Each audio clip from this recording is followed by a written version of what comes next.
அவங்க வீட்டுக்குள்ள காவலர் ஒருத்தர் சென்று அத்துமீறதா புகார் சொல்றாங்க. அதை பத்தி உங்களுடைய கருத்து என்ன சார்? அதாவது காவல்துறை இன்று தன் வேலைகளை விட்டுவிட்டு, தன் வேலைகள்னா என்ன, சட்டம் ஒழுங்கை பாதுகாக்கிறது, கஞ்சா ஒழிக்கிறது, கள்ளச்சாராயத்தை ஒழிக்கிறது, இதில் எல்லாம் கவனம் செலுத்தாம அரசியல் கட்சி தலைவர்களை துன்புறுத்துவது, பொய் வழக்குகள் போடுவதில் கவனம் செலுத்திக் கொண்டிருக்கிறார்கள். தமிழ்நாட்டில் கடந்த மாதத்தில் மட்டும்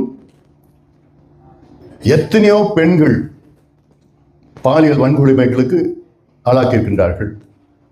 6 பேர் சேர்ந்து பலாத்காரம், 5 பேர், 3 பேர், கல்லூரிகள், பள்ளிகள், குழந்தைகள் 5 வயது 7 வயது.